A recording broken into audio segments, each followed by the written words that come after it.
Hello, YouTube. And Dicecast. And Icecast. Okay, let's open a beer here.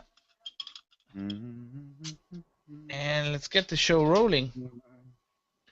Yeah, might as well. I think I've got everything. I'm Took me long enough to be recording. ready here.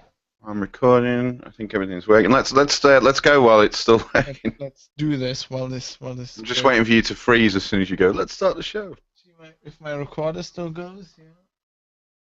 Recorder's still going. Okay. Ow. Let me start the show. Okay.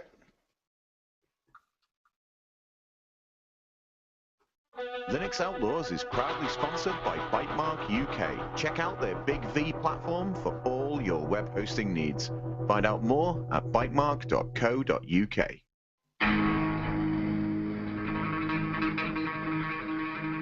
Six Gun Productions. New media, new rules. The mark today. See if they get some cocaine for me. I need some cocaine. Hey, my nose is clogged up from the lack of the cocaine. I have been having it, and now I got like this sinus thing going on. I can't get rid of it. I totally shot one of my nostrils.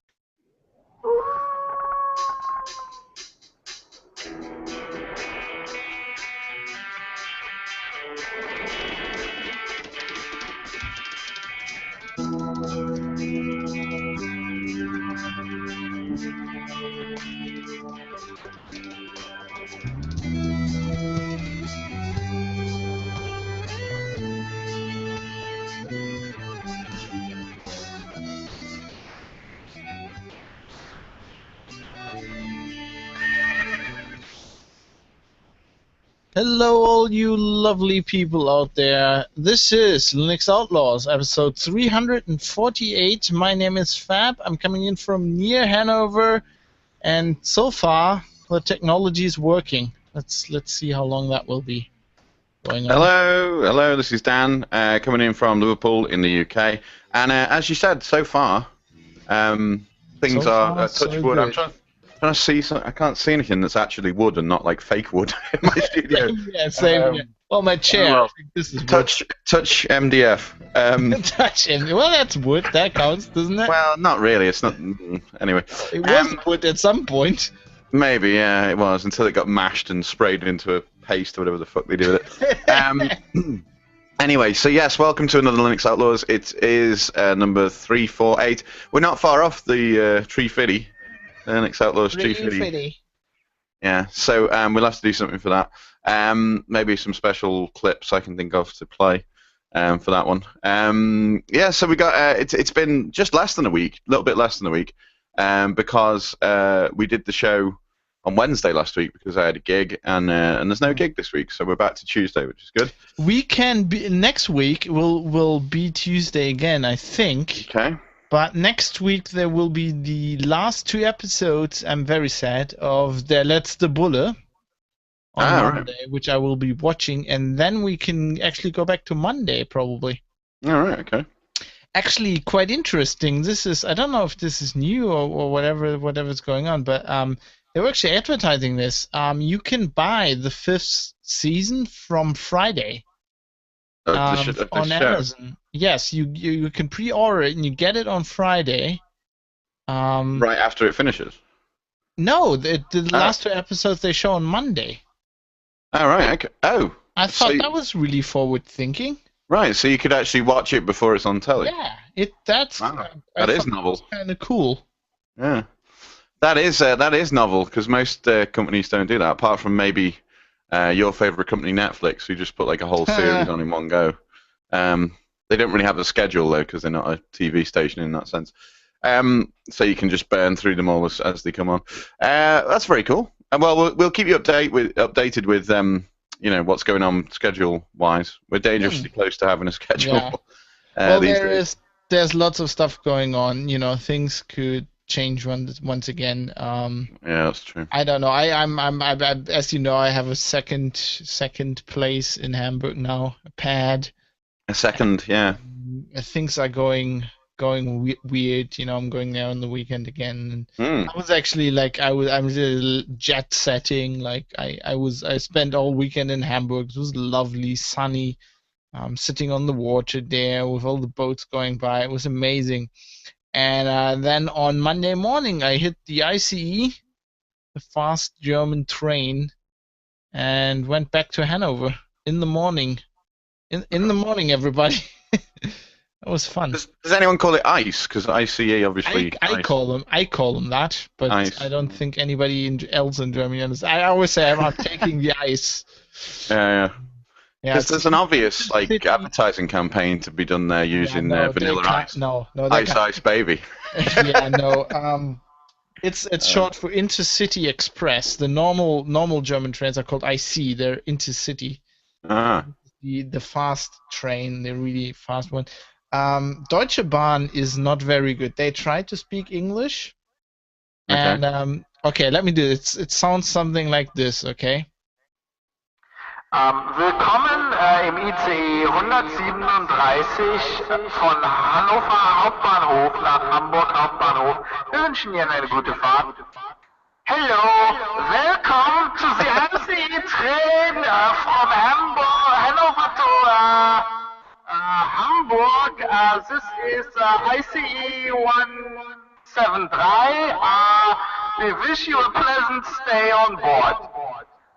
Thank you. This is basically what they do. It's horrible. Okay. And they keep saying like the stations in English, which is like they're like nächster Halt ist Uelzen, and then it's like next stop Uelzen. It's like as Okay. if you didn't know, like It sounds a little bit like your other mic might still be open or something, because I can hear a little bit of Yeah, I echo hear every an now and echo again. as well. What is that? It sounds like the second mic is open or something to me. I don't know. All right. Well, I Oh, it's can got- see. Do you still hear the echo now? Is it still there? Hello? No, I don't Okay, hear it it. might have been. I don't know if Okay, I it'll come don't out know on the what it recording, is. so- I don't know what it is, but I've very low tech fix. I can just Oh, you've unplugged it. unplug the lead. So Mhm. here I am. I definitely don't hear it. See, something just- needs to be going wrong. We're in such a row Yeah, with everything yeah. breaking. I mean, It's just in case it came out on the recording and other people were no, hearing it's it. a and- good point. No. You wondering need what to was going stop on. me on stuff like this. So, and meanwhile- we're doing this live now anyway, so you can hear Yeah. the errors. It's part of. I'm declaring this part of the show. We've kind of always, well, we haven't always done it live, that's not fair, but it must be a good number of years now. 2009 or something like that, did we Yes. start doing it live? But what I mean is, I used to cut out every little mistake. And Yeah. who's got time for that? It's all extra. What's It's all- that meme? Cholera? Who's got time for like? How was that? Yeah. I don't remember. It adds to the authenticity of the show. So meanwhile, you quite like Hamburg by the sound of it then. Hamburg is really nice. I always liked the city. Are you becoming a hamburger? Yeah, I'm becoming very fond of hamburgers, and Right, okay. but I've always been there when it's cold. It can be very cold and rainy because it's not really at the sea, but it's at this inlet. It has a huge harbor. It's at this inlet, so it's basically sea climate, and it can be unpleasant. But I've discovered that in the summer it's really nice. Do they call themselves hamburgers? I've ever really. Hamburger, yeah. Oh, okay. And do people in Frankfurt call themselves Frankfurters? Or is that? Frankfurt. Yeah, actually, they Oh, do. okay, yeah, okay. Yeah. You learn something new every day. Now that you say that, yeah. Excellent. All right, and so the show notes, you've started doing them in Markdown, is that right? Innovation. Yeah. Or, No, is I've been doing. this on GitHub? Wow, okay. Well, I've been doing them on Markdown for a while, Right. and I'm using a command line tool that is actually called Markdown to make HTML out of it, and then I popped that into WordPress. And I thought, why not upload them to GitHub anyway? So people can fork them. Yeah, and can have another source of them. And I'm also, I've been playing with BitLove and stuff, and I might be trying out torrents to distribute the show. And at that point, I want to put HTML show notes Mm-hmm. in there as well. So just with the torrent, so people have them. And so I thought, why not do them in Markdown, which is pretty cool. And the cool thing on GitHub is you can actually, because you just name a file .md, and because the readmes on GitHub are Markdown anyway, you can just, like, if you click on that, I'll put a link in the show notes. If you click on the file there, you can see that, you can just see it, like, with images and everything. Excellent. Well, that's very cool. I do like the idea of somebody like forking our notes and patching them and stuff. Yeah. Do we accept patches? I don't know. I don't know if we do. We do patch requests, yeah. Yeah. Okay. Well, meanwhile, back in the IRC, going back to the subject of hamburgers and frankfurters and stuff, Mitzi asks if housebreakers in Hamburg, are they called hamburglers? I don't know. I will have to ask the police.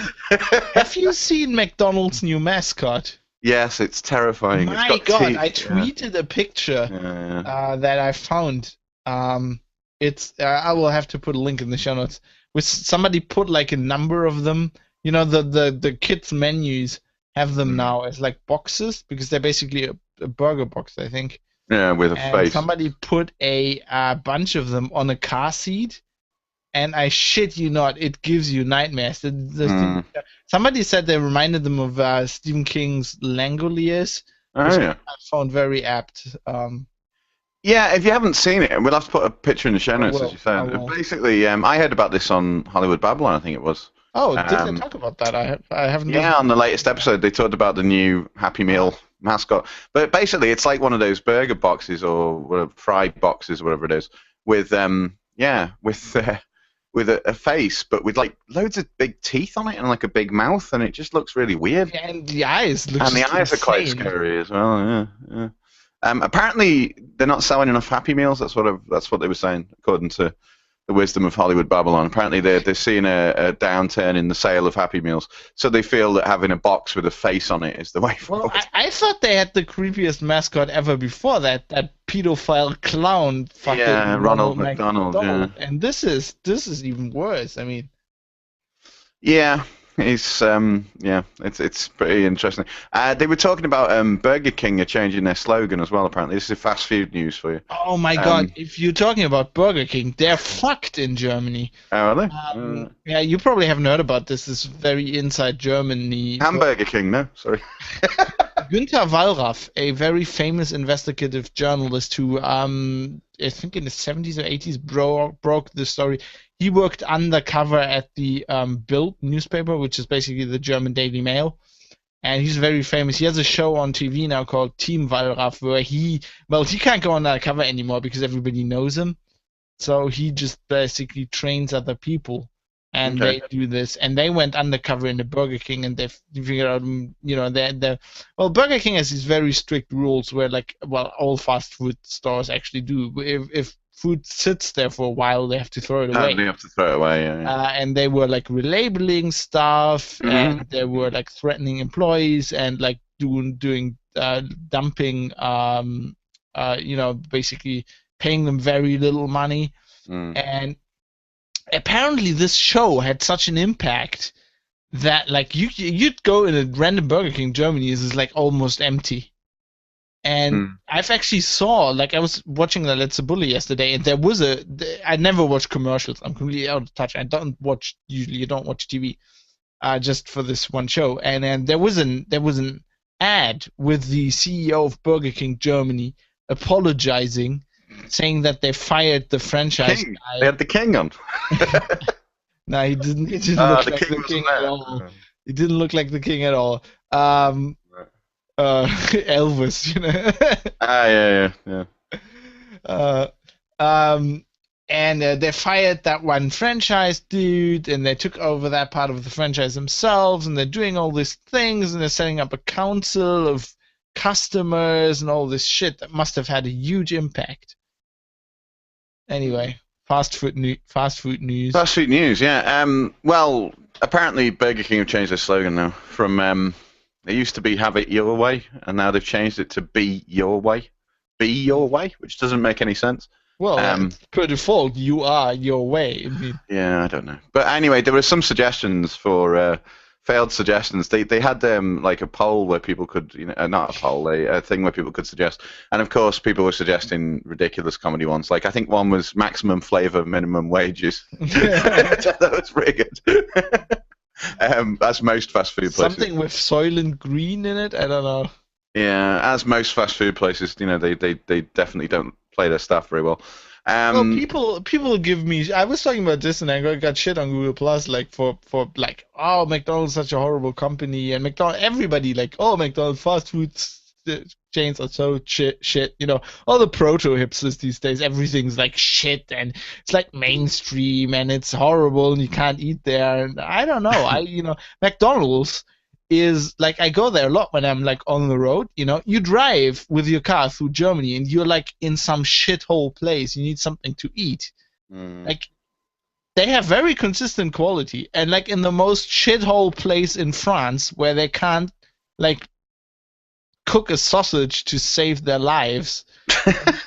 Snails. Said like a true German. I don't want to pick on the German, on the French, but the UK cuisine is not famous over here anywhere. But you're like in some shithole place, and at least like the McDonald's managed to teach them how to make a decent burger. Well, they just make the same cardboard food wherever you go. I think that's what they do.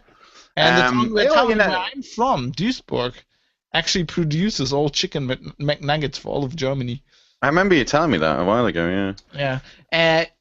I don't know, and they have good coffee. Like on the road, they have good, just decent coffee.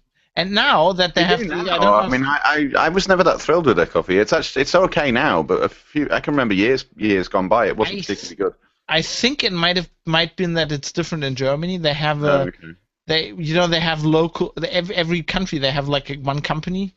It might be Nescafe in the UK, and which wasn't that good. They always had like Jacobs, whatever it was in Germany, which is a German company, and they just have baseline coffee for a decent price. And now it's even better. They have the Mac Cafe.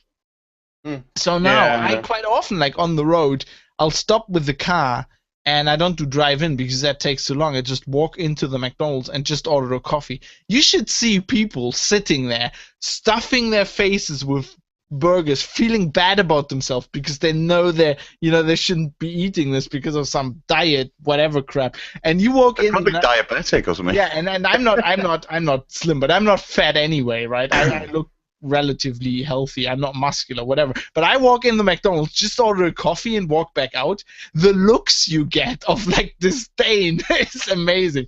And now that they have the Mac Cafe, you can actually just order a coffee without having to stand in the line where all the other people stand, which is brilliant. That place. Yeah, I mean, I don't know. I'm kind of on the. I used to hate McDonald's, but now I don't really care so much. Maybe I've become jaded or something. But occasionly I go there. Come on, one thing work somewhere.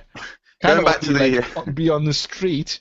Well, yeah, going back to the minimum wage thing. Chris Rock, the comedian, used to work at a McDonald's before he was famous, obviously, and he always said that if your employer pays you minimum wage, what they're actually saying is, I would pay you less, but it's illegal. Yeah. Which is kind of the way it seems to work. Anyway, let's move on from the fast food outlaws because I'm sure we can get back into that later on. All right. By the way, just very quickly on the minimum wage stuff, like I had a fight with some guy today because he giving me shit about McDonald's, and like I figured out he works at Amazon. Oh. And they're very famously, like in Germany right now, have a lot of problems because they're like breaking unions. They're actively. And they track their employees, like location, wherever they are. They threaten because they card in EU foreign nationals from like, I don't know, eastern parts of the EU into Germany, make them work there, and then they prevent them from getting unionized, which in Germany is very bad. Yeah. We're a very unionized country. That is like very, very, very bad. Yeah, there's a great episode of Radiolab, the NPR radio show. I think it's WNYC it's from. Anyway, most people know, but have a look for, there's an episode of Radiolab. If you just go to their website and search for Amazon, there's a whole episode with this woman who went undercover. She's a reporter. She went undercover. She was a German. As a picker. German? No, this is a different one. She wasn't German. She certainly didn't sound German when she was talking. She Well, sounded American. there was a German reporter from a TV station who did this, I think a few people have done it now. and Amazon actually threatened to sue her. Yeah, well, this woman, I don't know her name, I'd have to look it up, but this woman who did I think she wrote about it for someone like the New York Times or something like that.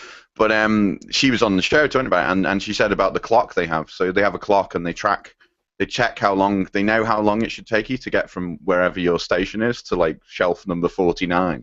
And if you're not there and back in the exact time it should take you to walk there and back and do nothing else, then you start to get a big red light goes on, and you start to get into penalties and stuff. Wow. And apparently she asked her supervisor at one point, can I go to the toilet? And he said, yeah, of course you can go to the toilet. You know, we're not a dictatorship. You can do whatever you want. It will affect your points though.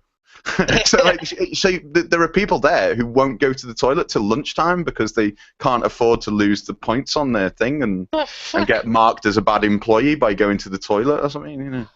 So anyway, more on the corporate bastards, corporate bastard outlaws. Anyway, meanwhile, back at the show. One thing I want to mention, I'll put a link in the show notes. I reviewed Gran Greenwald, Don Ruff, his book. I wrote a review of that on my blog. If people are interested. I put a quote at the top. I like his definition of journalists back then, and which he complains that journalists are not that. Now listen to this and tell me if it reminds you of something, of somebody. The iconic report of the past was the definite outsider. Many who entered the profession were inclined to oppose rather than serve power, not just by ideology but by personality and disposition. Choosing a career in journalism virtually ensured outsider status. Reporters made little money, had little institutional prestige, and were typically obscure. That has now changed, and he goes on about how this is now different because big media companies belong to other, Amazon. Speaking of Amazon, buying the Post, stuff like that. Yeah, Jeff Bezos wanted to own it, didn't he? But I like that definition. Inclined to oppose. I think that's pretty much me. Yeah, that's a good point. I never really thought that, but I don't think we're going to see a Washington Post or whatever it was, expose on Amazon somehow, do you?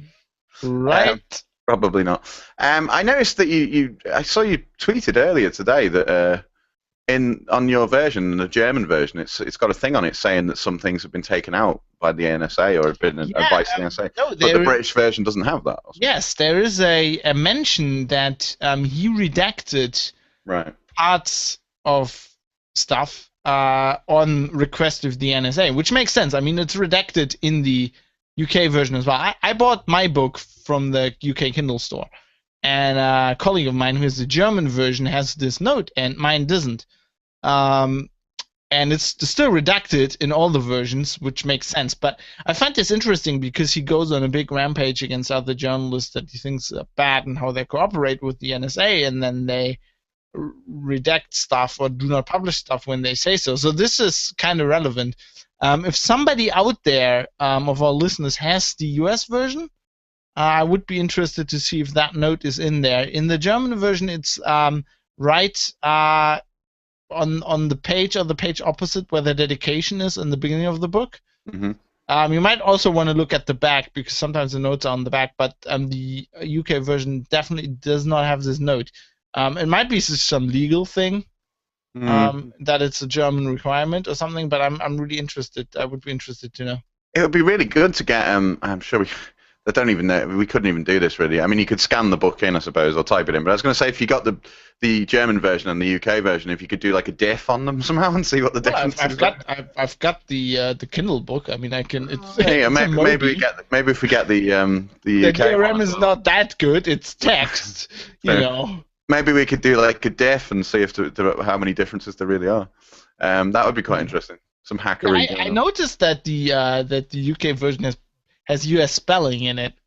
Well, that figures. They didn't even bother to. Well, I think that's good. I always found it peculiar when you get a version and they translated in air quotes from US to British English and they change stuff like the OU in color. I mean, that's ridiculous. They go through adding a U to words. I mean, we know the Americans are wrong with their spelling, but let them be. If they publish a book and if they want to be wrong, let them be wrong. I mean, come on. Yeah, true. So meanwhile, we've had a mention on one of your favorite shows, I believe. On No Agenda. Let me play this. So this is from No Agenda 619, which was, as we record this, from last week, the Thursday show. Anyway, a quick little email, and then we should go thank some people. This is from Andrew B., new producer. I've been listening to No Agenda 618 episode. You've mentioned that you're not changing anyone's minds. Just wanted to let you know that you've changed my mind on many topics. I was all in on global warming. If you asked me about net neutrality, I'd have rallied behind it. But I think I'm like a lot of people in this country. We hear sound bites and quick clips and just assume that 97 out of 100 scientists can't be wrong. I heard about No Agenda through Twit and Linux Outlaws and finally decided to listen. You two were saying things that were completely against what I believe, but you said these things with, gasp, evidence and anti-examples from the media. Now I'm hooked. And while I've only been listening since 602, I've scheduled a small monthly donation and donated double nickels on the dime a couple of times already with serious aspirations of becoming a knight. My main reason for emailing, though, is to make sure you know that you do change some people's minds and that JCD's email is much harder to find than yours, which is probably why you get all his hate mail. I've been propagating the formula. Look forward to each new episode and pad my time with the old ones. Thanks. That was a nice email. I thought it was really cool. Yeah, and he mentioned our name as well. Yeah, that's kind of cool. Maybe some people found us through No Agenda. They have quite a lot of listeners, I believe. So. The good thing is, if we get mentioned on other podcasts and they listen to me, they're like annoyed. Oh, this guy is saying stuff that's unpopular, that's controversial. I can't listen to that. Like if you used to No Agenda, then this show is mild. With the controversy and all of that. Yeah, well, that's very cool. I mean, they are a very popular show. So if anybody did come across from hearing that, then thank you very much for coming over, and I hope you enjoyed the show. Very cool. So I've been propagating the formula as well. So maybe it's paying off. Let's get into some stuff. 25 minutes into the fucking show. Yeah, that's the way we roll. I don't know if you've heard of Die Partei. I think I've mentioned them in passing before. This is not. I'm not. This is a German party started by some journalists. They have a magazine called Titanic, which is a German satire magazine. Okay. Very crass, very ironic. I think if they were available in English, you could sell it in Britain because it's very dry humor. Right. They are awesome. They are really funny, and they founded a party called The Party, Die Partei. Which is a satire party, which stood for the European election, and I nearly voted them. In the end, I decided not to, but would have been a nice protest vote. And they had they were saying if we get elected, we want to do stuff like build a wall around Germany and stuff. They had slogans. I'm going to put a link in the show notes. Sadly, all these stories about this are in German, but somebody on Reddit did a decent translation of some of this stuff. Mm-hmm. A few points about Die Partei. Founded by Martin Sonneborn, former editor-in-chief of Germany's satire magazine Titanic. Mm-hmm. Die Partei is known for making fun of the political process. A few of their posters said stuff like, yes to Europe, no to Europe. I actually like that one. Because that's my attitude towards Europe. I like some stuff of it, and other stuff's horrible. Other slogans like Merkel is fat, Merkel is stupid, hands off the German penis, no to EU unit penis, hands off the German tits, no to EU unit tits, which is take on the supposed EU wanting to change the shape of regulate, yeah. Dodging the fare has to stay affordable, and so on. They were also in favor of building a wall around Switzerland, I think it was actually Germany, but implementing a lazy quota, and stated that if they were to get into parliament, and this is the thing, they were to milk the EU like a small southern European state. And they actually got into European Parliament because there's no 5% limit, cutoff thing. So they got one seat. And And now what they said is they will resign. Okay. So Sonneborn is gonna go to the European Parliament. He's gonna resign after 1 month. Right. So that they can actually circulate 60% of their party members to get that seat, because every time they get 30,000 euros every month Right. for your, if you have a seat there, to travel to Europe, to Brussels and pay for the hotel and stuff. And they're like, they wanna milk the EU, which I love. This is a awesome theme. And they wanna everybody who's in the 60% of the people who are in the party can now actually get 30,000 euros 1 month and go to Brussels and have fun, and if the whole hookers and blow job Brussels. I mean, Is that allowed though? You can just resign and somebody else from the party takes your seat. apparently you can rotate. I don't think there's a rule that. I mean, the parliament could probably do something about it, but they have to pass special rule just for them now, if they would. And they got 184,000 people voting for them. And I just thought this is hilarious. With all the horrible right-wing parties getting in, this is actually quite fun. I mean, that is. I mean, I think in France they had some problems with the far right, National Front, who basically. Come on! You had UKIP. You have huge problems over there. Yeah, but we do. No, but I know we do. Yeah, but I think in their local elections as well, I think the far right, basically, who are. All right, UKIP don't openly say that they're far right party. Well, but they're in a coalition. UKIP is in a coalition with the French far right party and German AfD. Yeah. So you can't tell me they're not far right because they're in the fucking coalition. No, I agree. But the thing is, for some reason, they're seen now with some kind of slight legitimacy over here. Which is quite AfD in Germany is legitimate. I mean, this is our party that won hugely, and they're completely legitimized, and people don't think they're Nazis, but they are. I mean, they ran slogans like Mut zu Deutschland,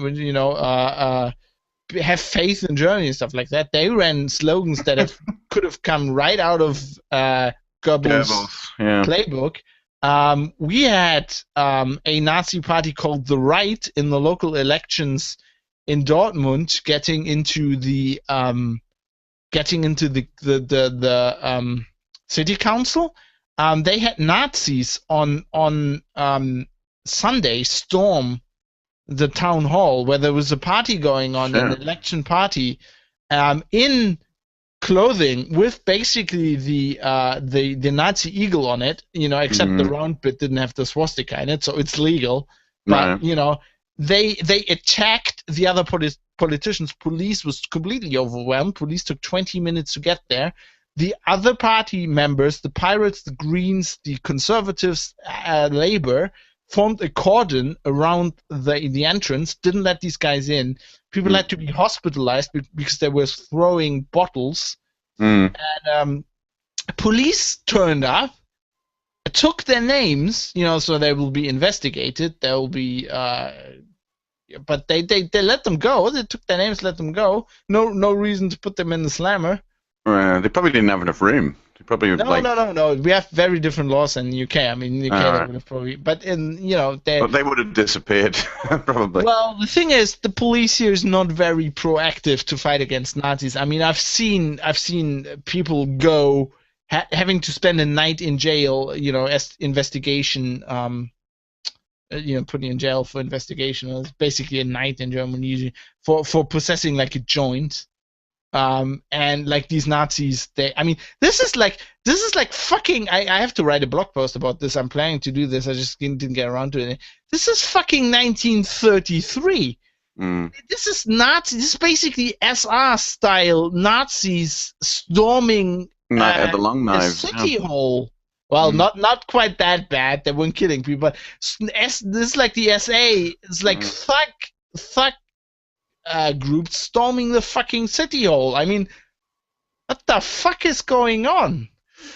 Yeah, I don't know. You see, that's the thing. We touch again. I can't find any wood, but touch wood. We haven't had those kind of problems, particularly in the UK. Well, I think but you suffer a lot Farage more with those. is bad Yeah, enough. well, he was just on everything for some reason. He seems to be like every TV director's favorite guest or something. And well, of course he is, because he's causing controversy, which gives you ratings. But like he was saying, but he was basically saying kick foreign EU nationals out because they steal our jobs. Which, okay, I take this personal as somebody who's, as a foreign EU national, worked in the UK for a year, over a year. You know, it's all the sorry, short rant here, right? Go on. When a UK politician says those foreign nationals come in and they steal our benefits, you gotta be fucking kidding me. Your benefits are horrible. Dude, look up what the German benefits are. If this is true, all your fucking citizens would come over the border and steal our benefits, but because our benefits are like if I work for 50 years in the UK, right?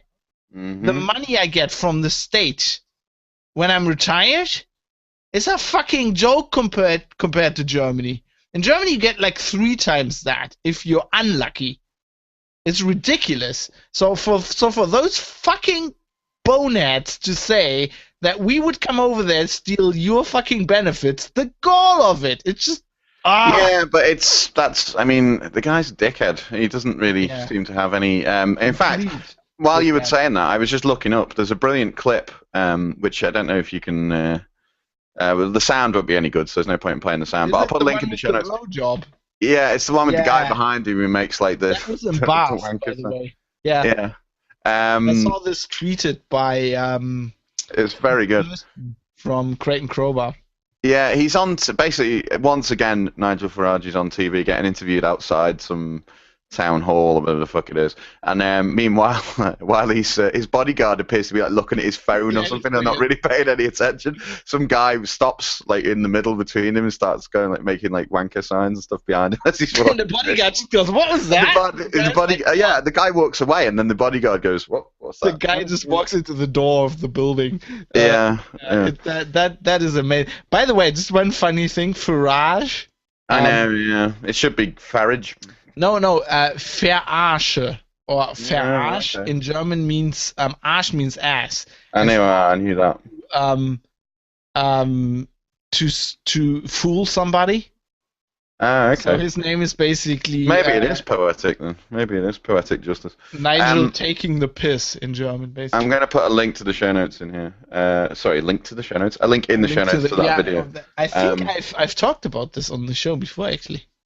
Possibly, yeah. Seems very reminiscent. Anyway, Nigel Farage is an idiot. Anyway, speaking of idiots, this story is amazing. Obama visited Afghanistan, a surprise visit for Veterans Day. I love spy stories. When I was a kid, I was reading Tom Clancy. I was reading John le Carré. So I know what a CIA station chief is, but some people might not be aware. A station chief is the guy who runs the CIA station, which is usually in the embassy. Pretty much, if you look at embassies, pretty much all the employees are spooks because they have diplomatic cover. So if they break the law, the worst thing that can happen to them is they get kicked out of the country. Diplomatic immunity. Diplomatic immunity.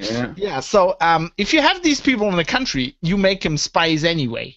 I mean, they're not the only spies. There are other spies that are under unofficial cover, but you have those people. You make them spies anyway because you might as well, because you get a free bonus if they can't be arrested, and then detained and stuff like that.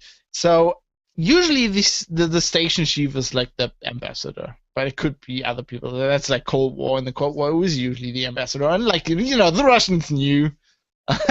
And the CIA knew who the top Russian spy was in the US, and you kind of know, but you do not out these people. And apparently, some idiot in the White House sent an email to the reporters, to around 6,000 people, that named a guy, and next to it said like CIA station chief in Kabul. So they outed the fucking top spy in Kabul. And of course, the U.S. press, because they're fucking don't have any balls, didn't print the name. I mean, it's already, everybody knows it. I mean, it's already out there, so why wouldn't I don't get why they don't just give up. Well, it was only 6,000 people, but the internet figured it out anyway. I was going to say, the internet's like, Actually, the internet figured it out 6 months ago from just random clues. Apparently, the CIA is really bad at keeping a secret. Did he tag himself on Foursquare or something? CIA base. Just check in. The mayor of CIA station Kabul. So some people were saying actually this could be the CIA NSA feud. Maybe this was NSA payback for something. I don't know. The Washington Post says disclosure marked a rare instance in which a CIA officer working overseas had discovered the secrecy meant to protect his actual identity pierced by his own government. The only other recent case came under significantly different circumstances when former CIA operative Valerie Plame was exposed as officials of the George W. Bush administration sought to discredit her husband, former ambassador and fierce critic of the decision to invade Iraq. And what I really like, one thing I caught the post on, which doesn't make any sense. They say, quote, the Post is withholding the name of the CIA officer at the request of the Obama administration officials. Later on, they say, the CIA and White House declined to comment. Can you point out to me how exactly, presumably, the Obama administration official was part of the White House? I mean... Yeah, you would think. How can they request the Post withhold the name? Maybe they've outsourced it. Maybe it wasn't part of the White House. Maybe they outsourced it. Are these journalists idiots? I mean, that is a comment. Like if I get a call and say you should withhold his name, that is confirmation, basically, that it's the guy. This is ridiculous. Anyway, funny story. It is, I mean. Yeah, the other thing is, I mean, if you work for U.S. intelligence services, whatever, it's not going to fill you with confidence, is it, that you can rely on your bosses to keep your cover safe. It's all the fucking spying on everybody, all the secrecy, right? Just quote Hayden: "We kill people on, they kill people." That former head of the NSA fucking admitted. He said we kill people based on metadata, right? Yep. And this is the same people. Yeah, pretty much. Based on what metadata? Metadata of MP3 files? I mean, what the? Based on their Google cache or something. I don't know. Oh, we should put a tag in our podcast, please, to the NSA. Well, I'd rather not be killed. I was going to say I'd rather not get killed. Don't drone us, bro. Don't drone me, bro. Yeah. It's another episode of Win, Lose, or Drone! Yeah, it could well be. There's been some big news. eBay this week. They've had security problems up the wazoo, as they say. And they're annoying customers, and they're just not dealing with it very well. Well, it doesn't seem like it. Yeah. So, they had a hacking problem, let's say, and they're advising everyone to reset passwords on eBay because their systems were breached, and they lost a lot of login information. And also, if you've got all their customers, I think 145 million people. Yeah, and if you've got it linked to a PayPal account as well, that's quite worrying. I mean, most people do, because if you want to use eBay, you don't have. Do you have to use PayPal these days? I think they've changed. You don't have to. No. But it's kind of forced, pretty much down your throat. You say, I want to check out, and they go, "Would you like to use PayPal?" And no, I'm all right, thanks. And then they go, "Okay, next page. Would you like to use PayPal?" No. So it's Yeah, you should change your password, I think, in this case, because there's money Yeah, and they've upset quite a few people, by not actually, responding to this in a very That's horrible. They have to timely do manner. that. And now everybody's on them. Like, if you read full disclosure, there's just like, oh, look, there's a cross-site scripting vulnerability in eBay, in some ebay.co.com.au site or whatever. I mean, they're getting hammered on all sites now. Yeah, I mean, as it says here this is on the BBC website, so they're obviously going to, big themselves up. But it says here many of the users were angry about how slowly the firm actually dealt with the problem or even told anyone. And quotes like, "I'm just wondering why I'm hearing this from the BBC website before eBay," from certain customers. We had Heise had the story ages before the BBC. Yeah, well, it was in the media before they told anyone. Yeah, but my colleague he's been handling the story. The eBay public relations woman knows him quite well now. Okay. She's quite annoyed because he keeps calling up. Oh, we've got this other hack. Would you like to comment on this? Yeah. It's the range of information as well. Physical addresses, obviously, email addresses, phone numbers, dates of birth, and none of them encrypted or protected in any way. Yeah, they just encrypt the passwords. But yeah, well, thank God they encrypt the passwords. At least. Not thank God. I mean, it's hashed. I mean, there's ways of breaking that. Yeah, there were ways of doing it, but at least it's going to take them a little bit longer than it would have done if they were in plain text. Yeah, most people don't realize that the whole thing with they have a secure password is not only so that people can guess them when they try to log in. It's more about when the database gets lifted. If you've got a password, they figure out what kind of hash function it is. And, rainbow tables. And, that's, you have a strong password. Yeah, I mean, and it's, according to the best information we can find about this, it looks like somebody stole a username and password from an employee, or, I don't know, maybe a disgruntled employee, I'm not sure, but that's how they got in. Yeah, and there's companies can't do anything about this. I mean, I don't give eBay shit. Like, it's really hard to defend against this. So if you target an employee has access to the database, and you put malware on their computer, and they log in, game over. I mean, the only thing you can do is, like, we compartmentalize the database and shit like that. You can do that, and high security places do that, but it is really hard to defend against this. It is. I mean, it's just the way it is. And if by some chance you didn't know about this and you're just hearing about it now from us, go and use eBay. Go and change your eBay password right now. Would be my advice. Change your fucking password now. Yeah. All right, and so that was fairly big news this week in the tech sphere. What else have we got here? You can now. There's some cloud news now. Cloud news.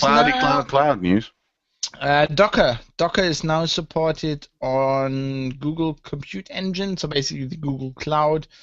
Docker is the new cool way that all the cool kids and kernel developers love of putting Linux apps in containers and running them in containers, which is obviously very good for cloud deployment because it makes the apps very portable and secure. And Docker is just the new way to do containers. And it has a fucking cute logo, by the way. It's got a whale. A whale? It's a whale with containers on it. Yeah, I'll put a link in the show notes, and I'll give it. Well, if you go to docker.io, hang on. There's the logo right there. I'm typing it in now, Captain, as fast as I can. Typing it in, Captain. .io. There we go. It's having a think about it. Ah, yeah. Oh, that is I mean, I know this is really in depth. This is This is what we do on the show. But that really is. I really do like that logo, actually. That's a lovely logo, that one. Yeah. Well, Logo Outlaws is back with a vengeance. That's very cool. We got what else have we got to mention? More cloud news. There is now available. We were talking about Amazon and slave labor. There is now available on AWS block level encryption. If you want it. as they say, we take data protection very seriously. Blah blah blah.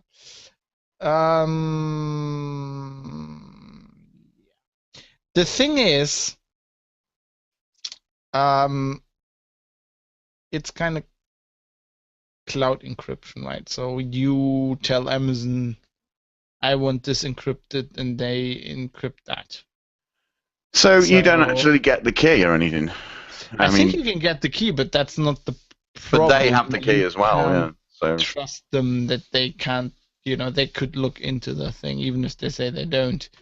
And they probably have to, because they can get compelled by law to unencrypt that volume and give it to the lovely people there at the NSA, and the FBI and the CIA and a lot more three-letter agencies, the DEA, the whatever.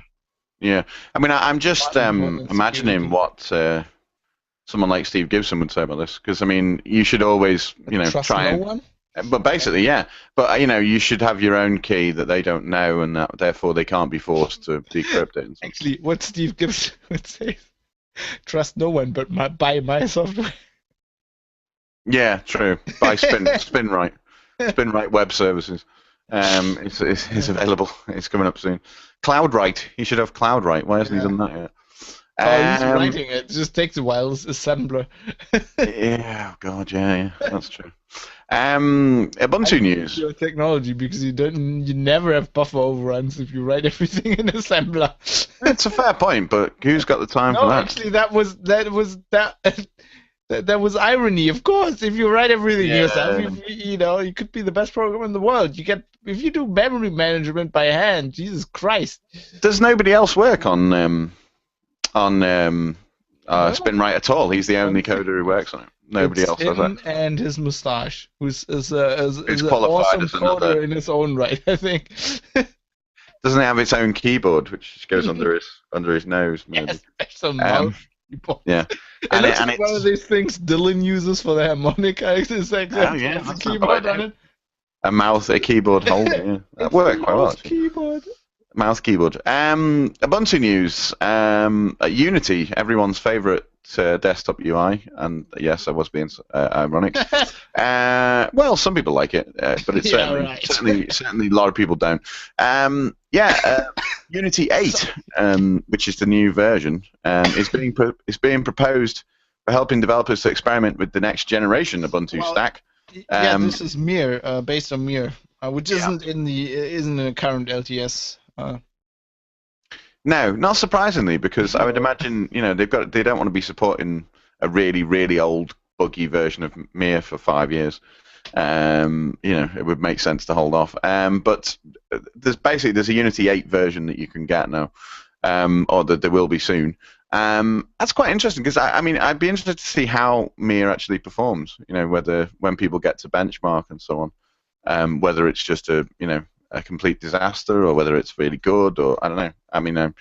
I'm guessing, because the limited amount of developers working on it, it's going to be more close to the first one than the second, but you never know. One thing before you go on, this is for Jonah in the ICU. Says I sound like Scooter with that microphone. Hyper! Oh no. We don't need. I used to listen to techno when I was younger. Okay. All right. I've never been a Scooter fan, funnily enough. So it says there's I was surprised, when I did the whistle, the classic TNG. Yeah. That whistling, how good that sounded when I was doing the edit. Yeah, it didn't sound too bad. It didn't flag up. Didn't flag up the Google, copyright, whatever. It wasn't good enough for that. Well, the military uses those whistles, so I don't think that's right, but, one thing I also noticed, how we called the last episode David Bowie's Ball Clamp? There was another LO episode that's called Engage the Ball Clamp. Oh, yeah, there is. That's right. Again, referring to the same topic, I think, which is singing. Yeah. Your ball clamp, yeah. My ball clamp singing. I only noticed this after the fact. But anyway, I was. That was. I would have called the band Ball Clamp, but we're not a metal band. That sounds too much like a metal That's an amazing name. That was Linux Outlaws 235, by the way. Okay. God, that must have been a couple of years ago. Well. I think 2011 maybe, or 12. I'm guessing. I can tell you once our website loads, 29th of October 2011. There you go. So I was right. Anyway, meanwhile, the episode when the Galaxy Nexus was revealed, and we were talking about the Apfelkind in Bonn. You know, when Apple. When they tried to sue that. Whatever happened with that? Did we ever? Oh, they won. Well, they won. Apple backed down. I thought they backed. We talked about that. I think when they backed down. Okay. It's been 3 years. I can't remember. It's been a while. Yeah. It's been a while, yeah. So there's a new spin of Ubuntu, which is going to have the Unity 8 desktop component with Mir and so on and related code. It said the new spin alongside Ubuntu, Kubuntu, Xubuntu, Ubuntu GNOME Edition, Ubuntu Studio, etc., isn't expected to have any formal releases at this point, but would be a flavor that developers and early adopters could use to experiment with the next generation of Ubuntu software. This new spin apparently comes after delays on the rollout of Unity 8 over the past year. As we know, they backed off on Mir for 1404.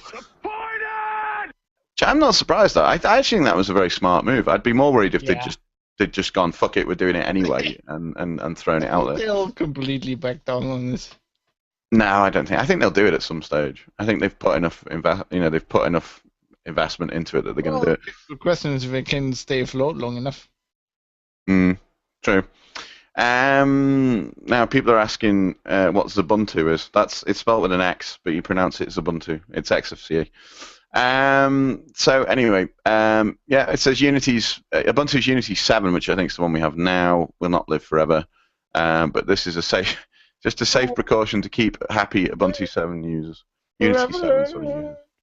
Yeah, it'll get moved. But if you want to know more, you can subscribe to if you're interested in all this, you can get onto the Ubuntu desktop mailing list, developers mailing list, and have a look at that. More Ubuntu news. This is actually good. Yeah, when they brought in the Amazon Web Lens search thing, Amazon Search Lens, or whatever they call it, basically when you start typing into that HUD thing that they've got, or the search thing, it will start bringing up results from Amazon. And it now turns out that there was lots of supposed to turn this off. Yeah, and also there was a lot of controversy when it first came out that you were getting a lot of porn. I was writing about this. I went in my review on the Edge. I seem to remember. I went to the terminal and there's like a Dutch porn star called whatever, and I got like her porn movies. And apparently this is according to a Google Plus post from World of Gnome.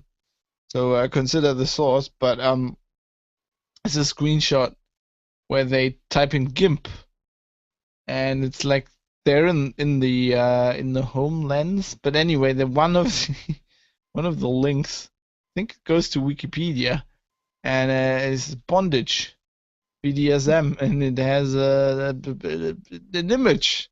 Yeah, that's the Wikipedia image. Yeah. It shows what it is. Wow, there's a band called Gimp Fist. Oh God. Into this. Image description being a model in a hog tie and elbow bondage. Yeah, indeed. There's not really much you can say to that, is there? No, there could be worse search results. Where the hell is Gimpo International Airport? Yeah, it's amazing. Oh dear. Gimpo? I'm going to look that up. Ladies and gentlemen, this is your captain speaking. In a minute, we'll be landing at Gimpo International Airport. The weather is fair. Gimpo International Airport. Oh, it's in Korea apparently. International Airport. It says it's located at the far western end of Seoul, 15 kilometers west of the central district of Seoul. What's the code? GMP. GIMP. Do people really review airports on? I suppose they do. Yes. On Google, it's come up with everything. It's got 3.9 stars on Google. I have 71 reviews apparently. So yeah, it's GMP. KO code is RKSS. Yeah, that's Romeo Kilo Sierra Sierra. Okay. Well, I'll keep an eye out for that. Oh, apparently they pronounce it Kimpo. Kimpo, yeah, formerly Kimpo International Kimpo International Airport. Anyway, so if you're looking for that, try your Unity search box. That you can certainly find more You information. also can find models in Hogtie. Yeah, and the GNU compiler, Specifically, GCC. Jenny Lee, apparently. Isn't it a bit weird that like this lady who's tied up there is in between the GCC logo Yeah. and the Wikipedia logo? The best thing is this is a Wikipedia image on Wikipedia, right? Wikipedia comments. It says BoundCon.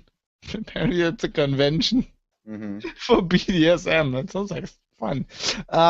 Model Jenny Lee. Make sure you've got a safe word, people. Make sure you've agreed on a safe word. That's all I can say.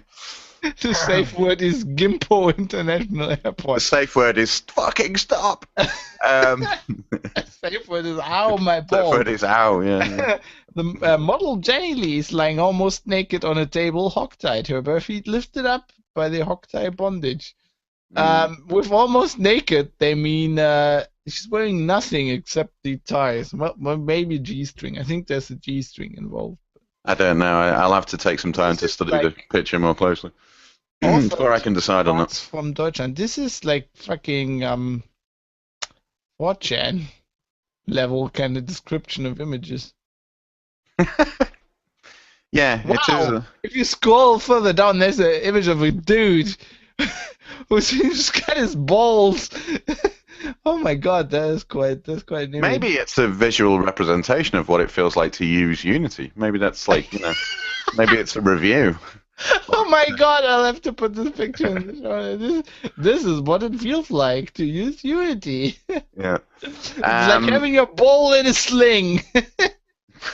Oh my god, yeah, thanks for sending me that. That is good. Wow. All right, then. So moving on from that. That needs to go in the show notes just to be banned somewhere. Thank God the picture didn't preview in my show notes. We haven't had people complain about explicit stuff in the show for a while, so let's see if that gets them. Well, there's a few in this show. We got some Steam news, which is, Steam OS. Is it Boston Steam news? Boston Steamboat news, yeah. Is it Boston Steamboat? I thought it was like Mississippi. Steamer. I thought it was Mississippi Steamboat. Yeah, or anyway. Boston Steamer, I think. Oh, Boston Steam. Anyway, let's look that up yourselves, people. Don't do it at work. Yeah, no. And maybe you also do not want to. Yeah, you might not want to. Do it, and maybe do it on Google. Don't do it on Google. I mean, do it on some less invasive search engine.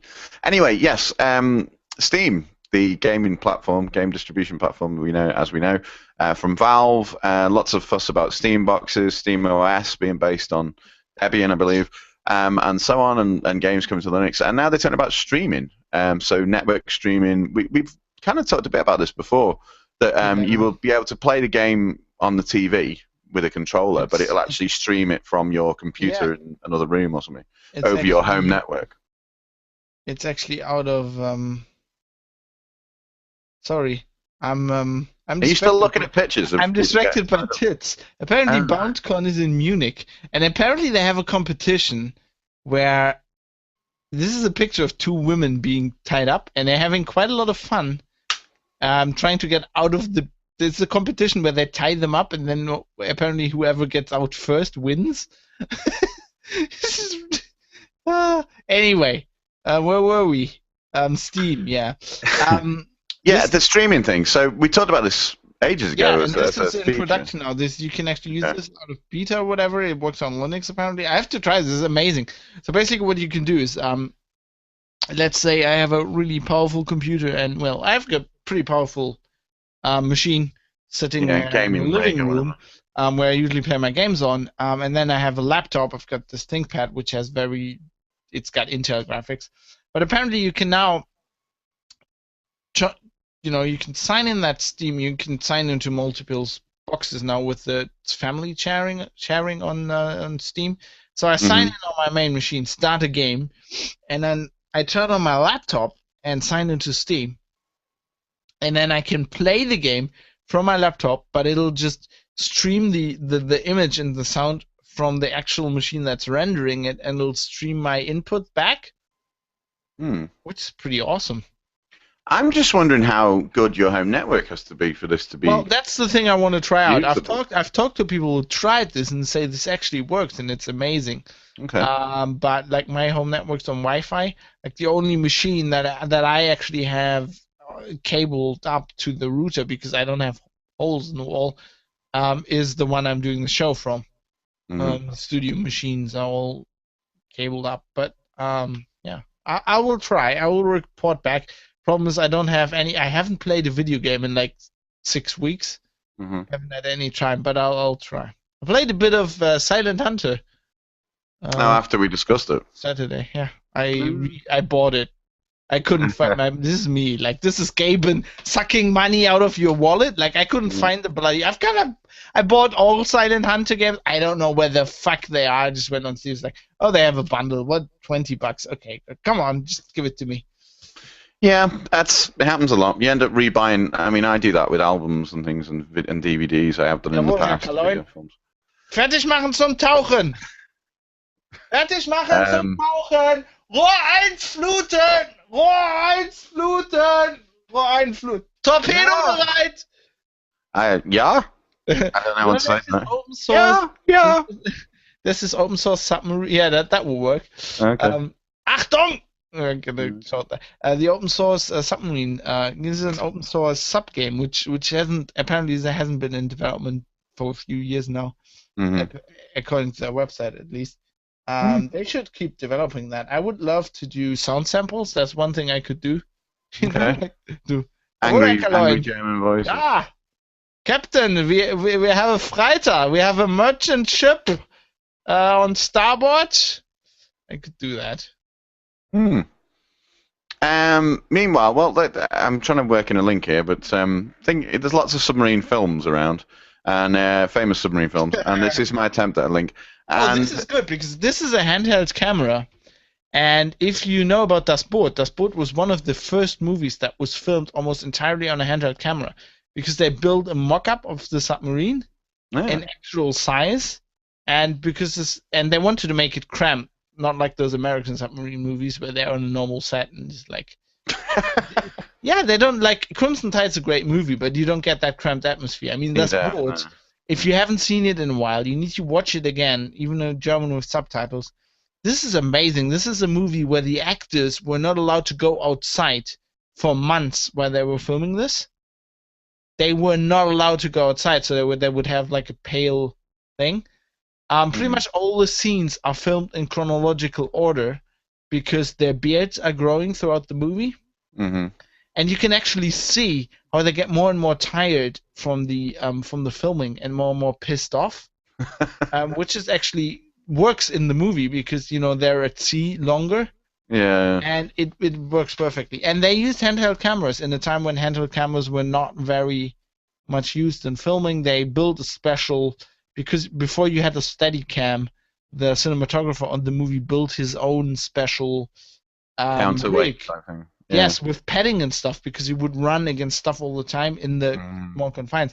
They actually had to redub the movie, pretty much the whole movie, because the dialogue they recorded was unusable because the rig they've built, the gyroscope motors were so loud that you couldn't hear the actors over it. Bloody hell. Yeah. You'd imagine there'd be a fair amount of engine noise on a U-boat anyway. I don't know. Yeah. But it was like you couldn't understand people, and you wouldn't understand the dialogue. I mean, was Bane in it? Yeah. It's like, you have my permission to dive. Yeah, just with a German accent. He could be the captain. He should be the captain, because then he could say, "You have my permission to dive." Yeah, I think Kevin Smith could do that. He can do the German. He can do Bane. He could, yeah, he could actually. Yeah. Yes. Anyway, meanwhile, back at the story. Cameras. No, this was a segue, mate. Yeah. This was a very elaborate segue. It was, yeah. Meanwhile, back at the story which we were alluding to, there's a new project called Apparatus. I don't know how you want to say that. A purchase. Apparatus? Is that how it is? It looks like apparatus to me. Oh, you're right. There's no A in it, so it couldn't be. Well, there's no A in the middle. Anyway, so it's open source cinema project. They want to make cameras and all kinds of other things. High-end cameras. Yeah, that are open source, so open hardware as well, and production quality, high quality things. So it says the goal of the community-driven Apertus project is to create a variety of powerful, free in terms of liberty and free and open cinema tools that we as filmmakers love to use. The idea of building an open cinema camera using an LFL camera for this particular purpose was born in 2006, found many followers over the years, and ultimately resulted in a project entitled Apertus. And it's got a word definition, actually. Let's see what that says. It's going to come up any second. Oh, it takes me to Wikipedia. Yeah, interesting. Etymology. Perfect passive participate of. Hang on. Participle? Yeah, participle. Oh, okay. They've got casus. It's Latin, dude.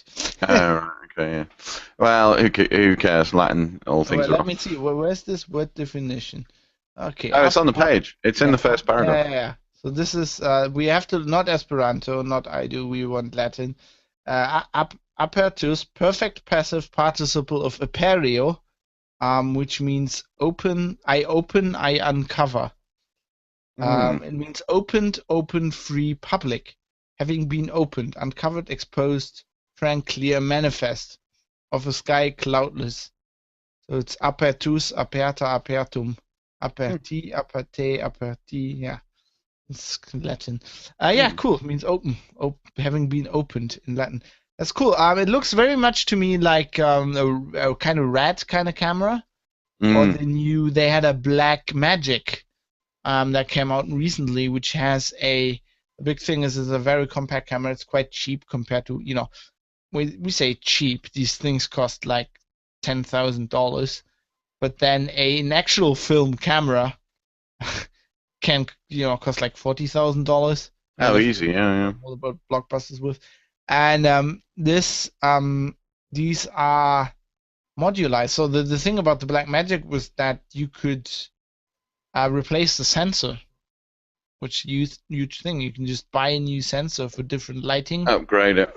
Oh, stuff. Also for different lighting situations and stuff. Okay. And you can just, for different speeds, for different kind of stuff you would usually buy different cameras for, and you can just slot them in because the processing would be like one brick, and then you have all these bricks you can put together. And it looks like they do the same kind of stuff. And they'll do 4K, which is yes. If you do a high-end camera, you'll have to now. Well, it's the next thing that everybody's going to get into. They're doing that right now. I mean, there's been movies filmed in 4K years ago. Yeah, but what I mean is it's becoming more more of a standard. It's widespread. Dude, over at Apertus, if you get this going, I would love a test model. Well, it says what's the price now? It says they want to keep it below $10,000. Maybe we can get one. If they're prepared to send you a $10,000 camera, I say we sell it on eBay and disappear. To move to like Brazil or something. Maybe I could get one for CT. Yeah, maybe. That's more likely. Yeah, that would be more likely. A recent CT uplink episode, the one I wasn't on, had over 10,000 views. Nice. And I have fans. There were actually some guy on iTunes who said, "Bring that security guy back on." Yeah. I was appreciating that. Oh, okay, fair enough. They look really, really nice, these cameras. I mean, I'm shit with photography and filming and stuff particularly, but I mean, they look incredibly high quality from the certainly. I'm presuming these are like renders and things that they've got here. I don't know, or whether they've actually got the thing fully working. I'm not sure. But this idea of got a prototype. The idea of the open modules that they're talking about here, where you like a bit like Lego, you can stick them all together to do different things. Looks incredibly cool. And maybe we'll get to see eventually. We'll get to see what it comes out like if you can wangle a free one or something. No, I think they have a prototype. It looks pretty cool. So whenever you start streaming in 4K, can you imagine that? Well, I'm up for it. If I get a camera like that, I think to be honest, the amount of connection problems we have, we should probably not worry too much about streaming in 4K, because we seem to have trouble streaming in very low quality at the moment. I would like to see what this does to the cable Deutschland network. Mm-hmm. Let's shaft them a bit. Yeah. So there'll be a link in the show notes if you want to check that out, find out more. Well, if net neutrality comes in, we won't be able to, you know. Oh yeah, good point. Well, there you go. There's an argument for a counter argument for the other business. Chrome. There's a new release of Chrome, 35, I believe. Yeah. Yeah, Chrome browser, not Chrome OS or anything else. Mostly developer stuff. Yeah, it says more developer control over touch input. New JavaScript features. Touch input, baby. Unprefixed shadow DOM, which sounds pretty. Oh, not the shadow DOM again. We get hate mail. You have no fucking idea what a shadow DOM is. Yeah. I know what the shadows are. It still sounds like a metal band to me, Shadow DOM. A number of other things. On stage B, we welcome Shadow DOM. Yeah, lots of other changes under the hood. It says so. There you go. They're not to give them too much away.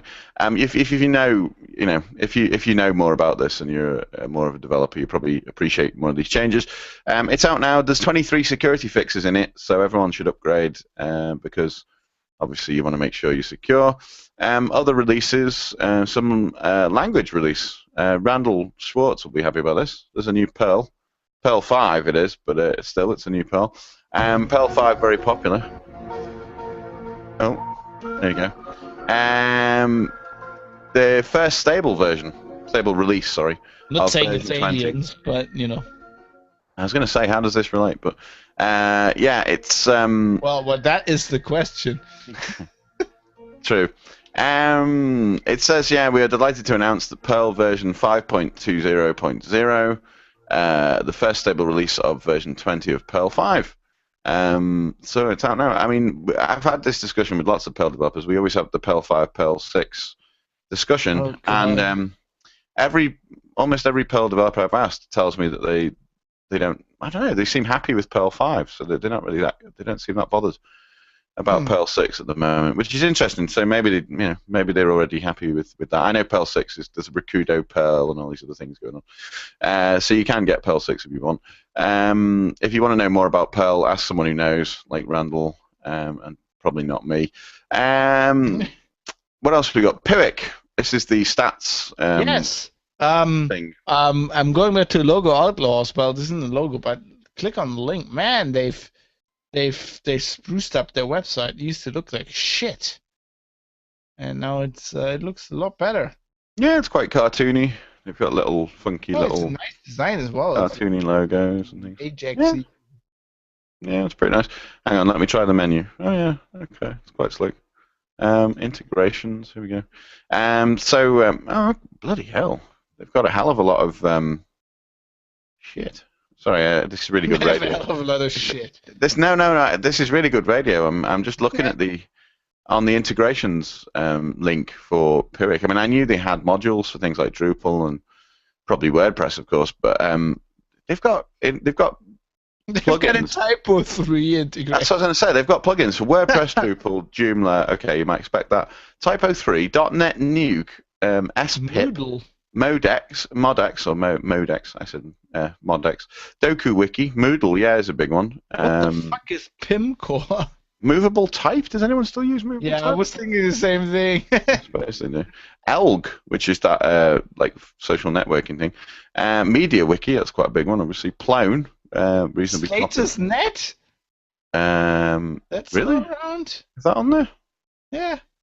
Oh, okay. I didn't know that. Yeah, there's a few, and they even got the e-commerce integration as well. So all that Magento and all that. Node.js. That's kind of cool. Oh yeah, you're right. Status.net is there. Status.not, I said then. That was the yeah, base there. Status.not. That's what it is. Yeah. And they've got like bindings for almost every language you can think of.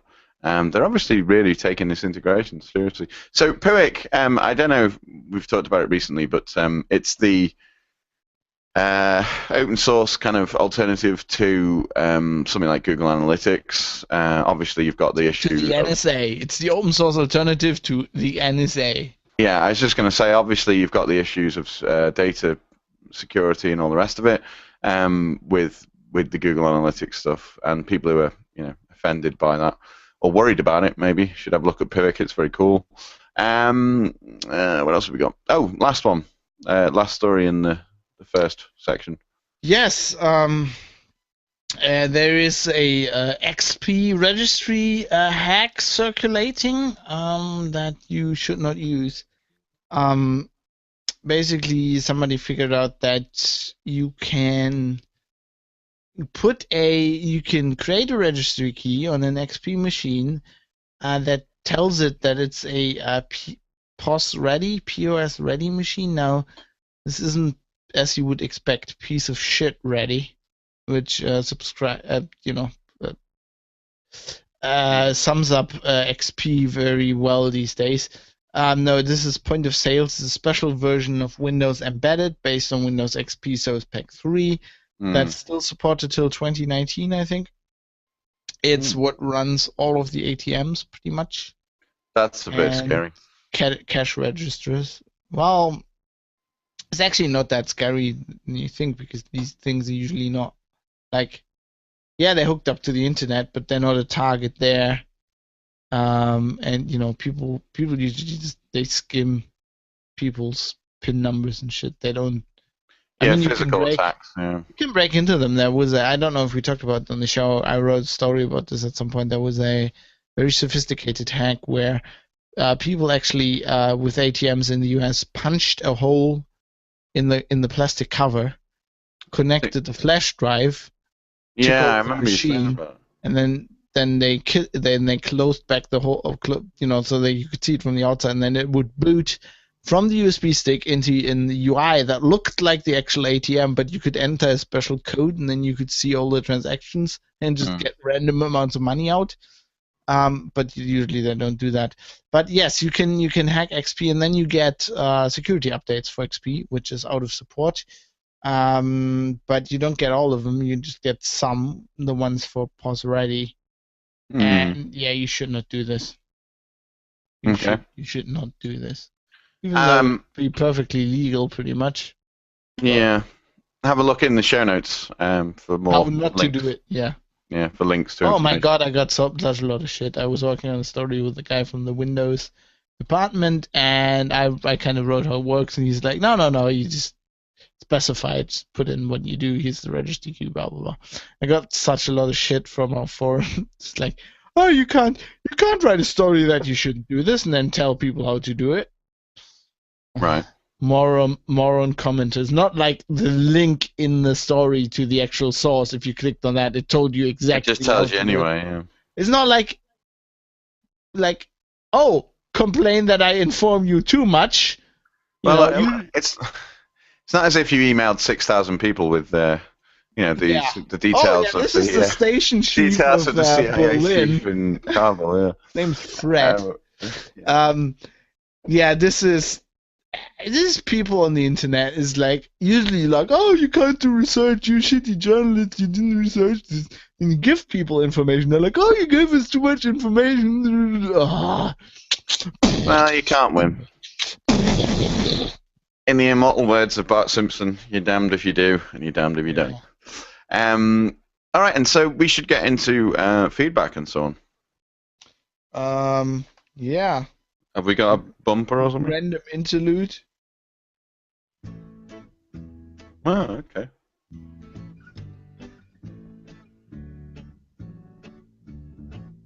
I'm going under,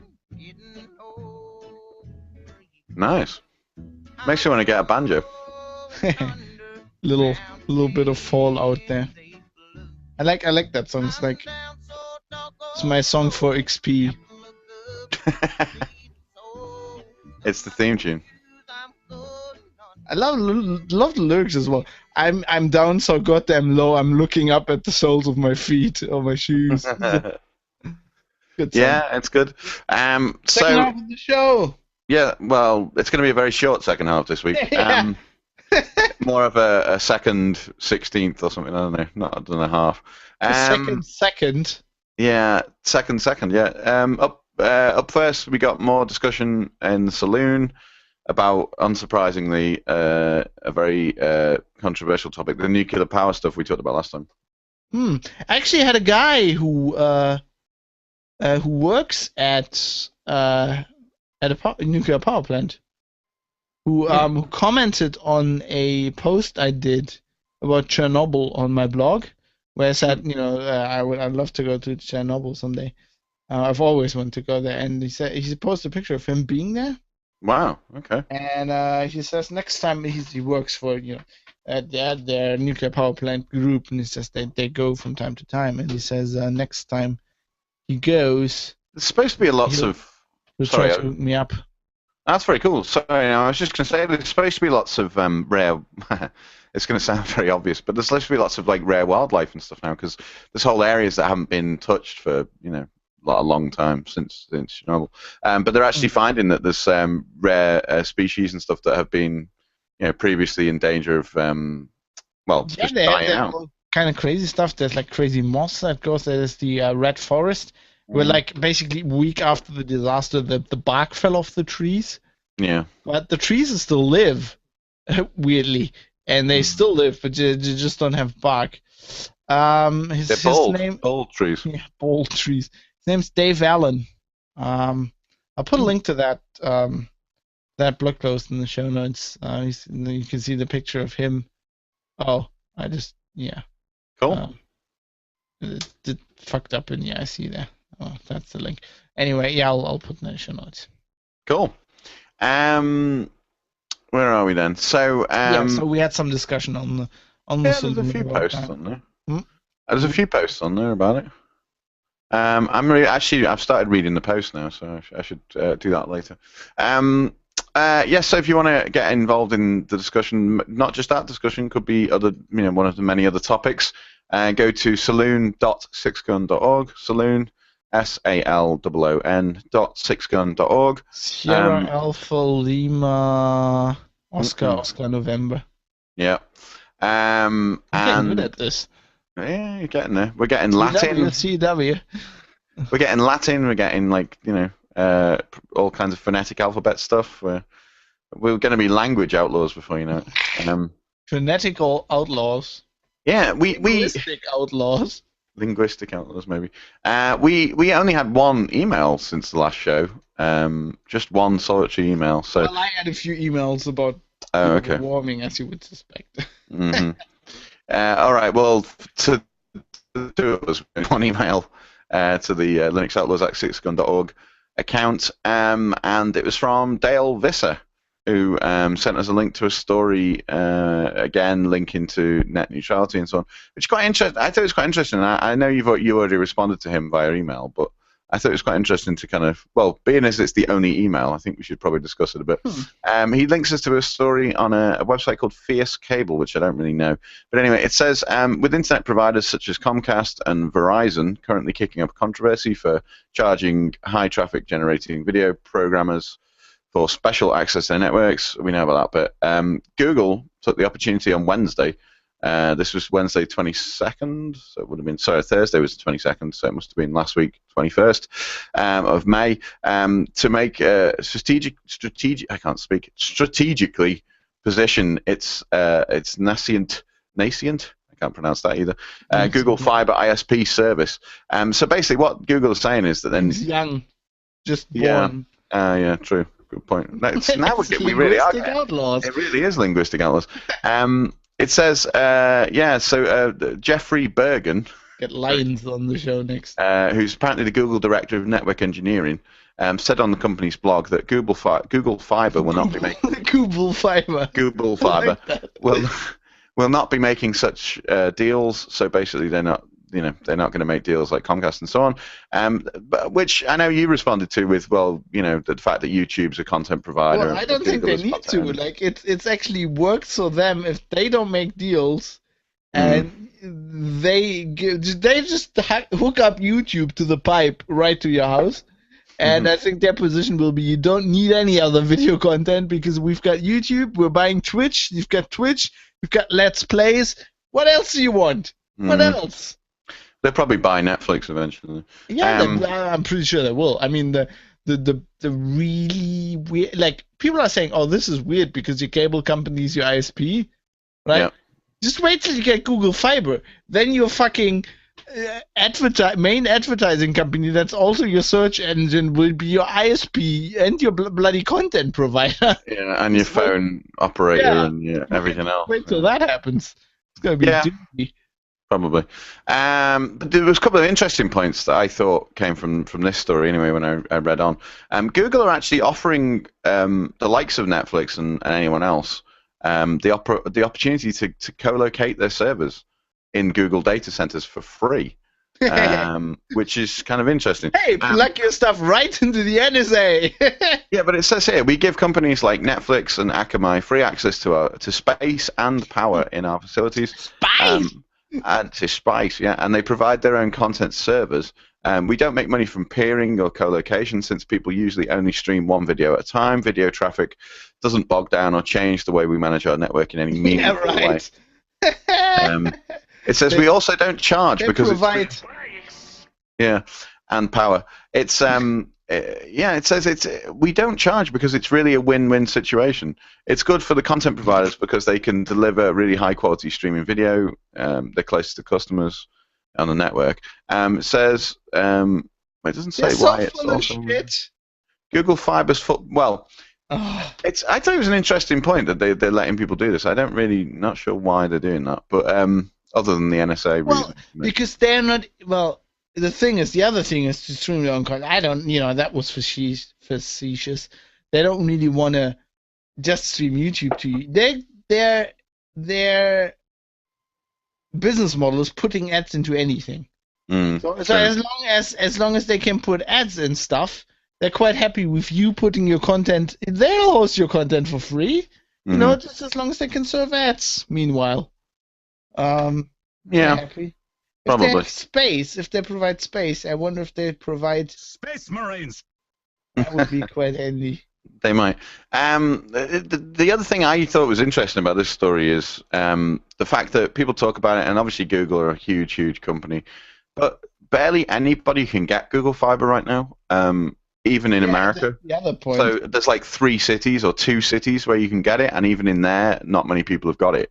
They're talking about, so if you're in Kansas City or Utah, so a place called Provo in Utah, you can get Google Fiber if you're in specific areas of the city. Austin, I think, if you're Adam Curry, you can get it. Well, now it says they plan to open a shop soon in Austin, Texas, so it's not open yet. Maybe he's got pre-access to it or something, I don't know. Yeah, I mean, he doesn't that's have the it. thing. You see, Adam would not use Google Fiber, I'm pretty sure. No, probably not.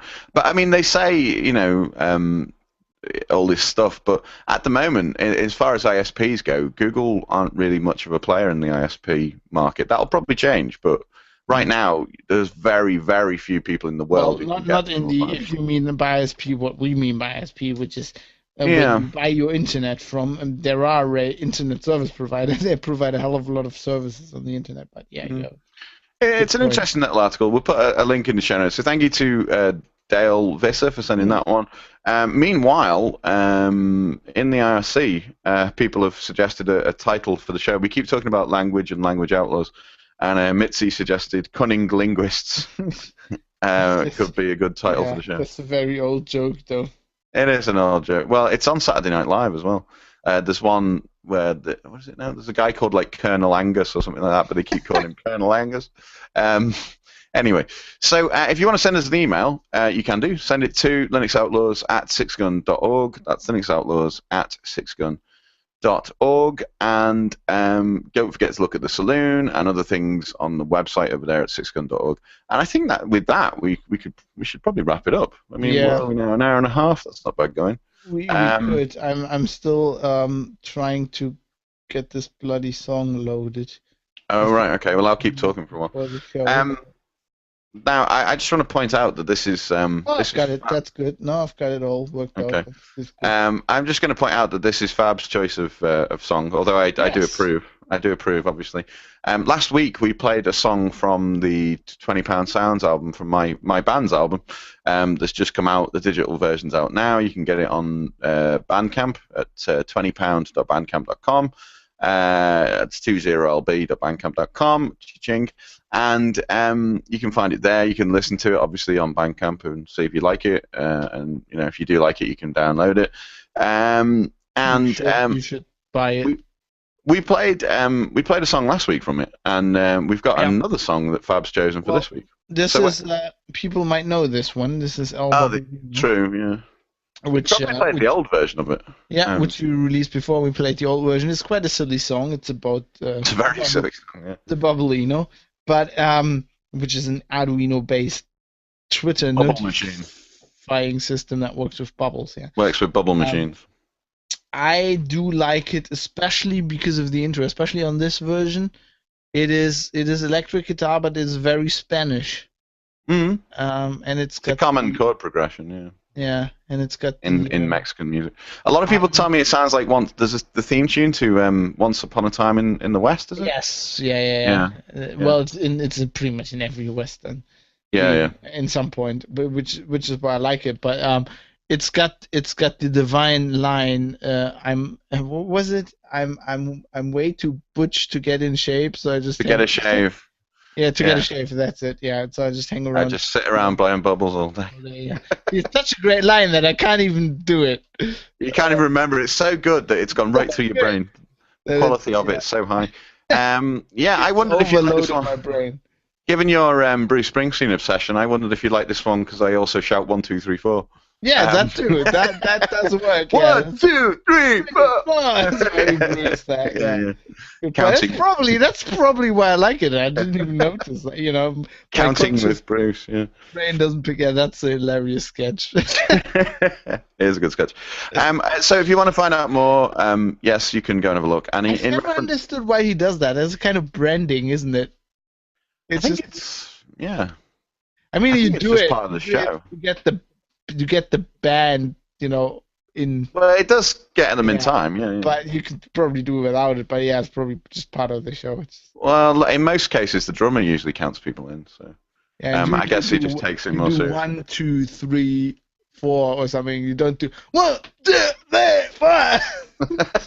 Bruce. Yeah, true. So I hope you enjoy this. It's called El Bubblino, as you said. It doesn't make a lot of sense, but then again, it doesn't need to. Just like this show. Yep. And that's it until next week. So we'll see you next time for 349, getting close to 350, as I said. 350. Next Tuesday. Yep. And then for 350, we should be back on Monday if everything works out. Fingers crossed. All right, and take care, people. Thanks for listening, and stay free, stay open source, as we like to say.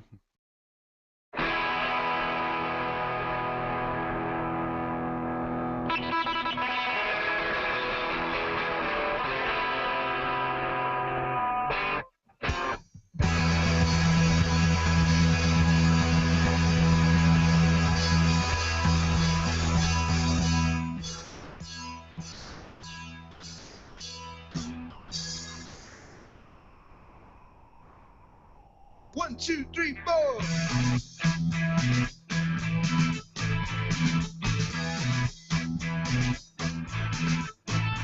They call me El Bubblino, you know that ain't no gringo. I come from overseas to experience the land of Ringo. I'm far too butch to get a shave and just hang around blowing my bubbles all day.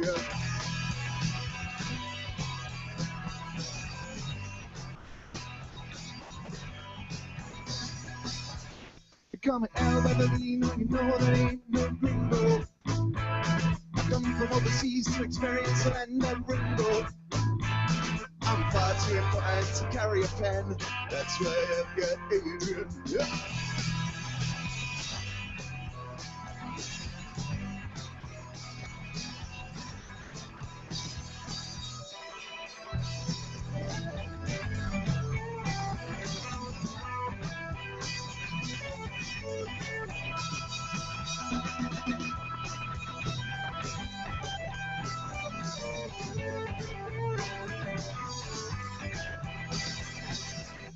call me Al Badalino, you know that ain't no gringo.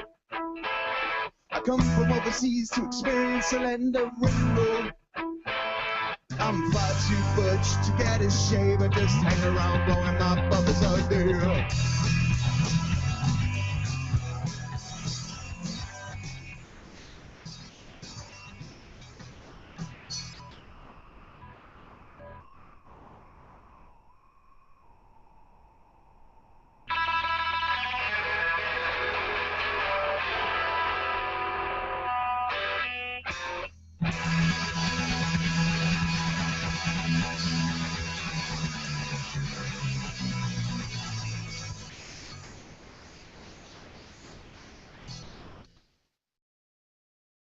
Love that version. That rocks. One can tell that you had fun recording it. Yeah, it's a lot faster than the old version. Is that Adrian McEwen? It is, yeah. That's why I've got Adrian. He made the Bubblino, yeah. Yeah, I know, but I was wondering if that was what that was about. Yeah. The line is, "I'm far too important to carry a pen." That's why I've got Adrian. That's a good line. Yeah, it's pretty good. Although pen Next time I see him, I'm going to ask him if he has a pen. Pen and Adrian don't really rhyme unless you say Adrian. It works perfectly. Going back to Bruce, he does that all the time. Pronounce words. Yeah. Dylan does that all the time as well. Pronounce words weirdly just to get them to rhyme. Yeah, I think the worst example of that ever. You just go. The worst example of that ever is the Sex Pistols. Everyone knows that one. I am an antichrist. I am an anarchist. Yeah. Doesn't really work that well. They've shoehorned it in a bit there. Anyway, sometimes. Yeah, a few people heading over to Bandcamp. Nice. That's good. Yeah, people should buy that song, the whole album, buy everything. Buy everything, yeah. Cool. All right, and so I presume that song. That's stupid. Well, it's not stupid. If people want to buy the song, I'm not going to stop. You can just save. You could just get the album. Yeah, how much you could save if you just buy the album. Yeah, it is cheaper to buy the album by like £1 or something. I did do that deliberately. You can buy the song for I think it's 50p, something like that, 50 pence.